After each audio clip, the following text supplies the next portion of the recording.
Assalamualaikum warahmatullahi wabarakatuh. Saya Junaid Hasim dengan NIM B301240553. Kelas B Program Studi Antropologi.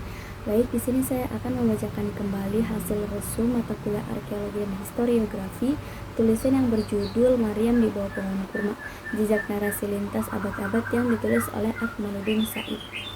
Jadi di sini tulisan ini memiliki poin-poin utama. Akar cerita dari abad kedua Masehi. Narasi tentang Maryam melahirkan di padang gurun sambil bersandar di bawah pohon kurma memiliki jejak yang lebih tua dari Al-Quran. Cerita ini pertama kali ditemukan oleh teks apokrif populer bernama Proto-Evangelium of James sekitar tahun 150 Masehi. Lalu transformasi di abad ke-6 Masehi. Narasi ini muncul kembali dalam tradisi Syriac, Infancy Gospel dan Gospel of Pseudo Matthew. Dalam versi ini, pohon kurma digambarkan menunduk untuk memberi buah dan bayi Yesus bahkan bisa berbicara. Tradisi Kristen Timur menyukai narasi mukjizat untuk meneguhkan kekuasaan Yesus. Lalu perjumpaan di Jazirah Arab.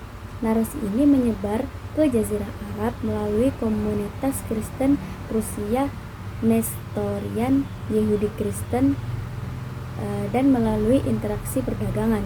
Cerita ini menjadi bagian dari memori budaya regional. Al-Quran sebagai reinterpretasi. Dalam saat Islam lahir, narasi ini diintegrasi ulang. Al-Quran menghilangkan unsur Yusuf, memposisikan Isa atau Yesus sebagai nabi, bukan anak Allah, dan menampilkan Maryam sebagai sosok suci, bukan sekedar tokoh mukjizat. Sudut pandang antropologi agama.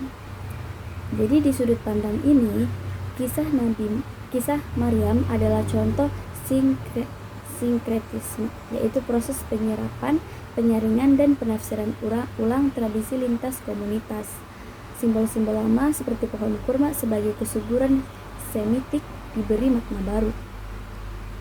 Lalu di sini saya menarik kesimpulan bahwasanya kisah Maryam di bawah pohon kurma adalah hasil dari pertukaran narasi antar komunitas. Berawal dari teks apokrif Kristen abad ke-6, narasi ini diartikan ulang dalam Al-Quran pada abad ke-7. Ini menunjukkan bagaimana mitos bergerak, beradaptasi, dan diberi tafsir baru sesuai kebutuhan masyarakat. Lalu di sini ada banyak tanggapan dan komentar dari komen-komen yang ada di Facebook.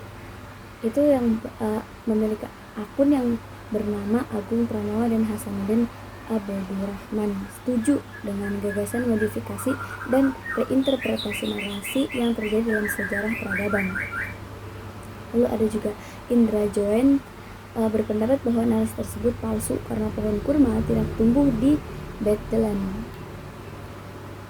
Lalu ada juga Stefanus Fajar, Krisnanto, dan Hence Darmono mendiskusikan perdebatan narasi antara Alkitab dan Al-Quran. Frans Surya dan Dan D. Madeliu bertanya dan mengklarifikasi mengenai hubungan Maryam dengan Yusuf serta hubungannya dengan Harun dan Musa. Pada komentar yang terakhir itu Herna Ren membandingkan proses ini dengan adaptasi cerita fiksi Mahesa Jenar, di mana narasi diinterpretasi dan diisi dengan unsur metafisik. Baik, sekian pembacaan ulang resum dari saya. Kurang lebihnya mohon maaf. Wabillahi taufik wal hidayah. Wassalamualaikum warahmatullahi wabarakatuh dan terima kasih.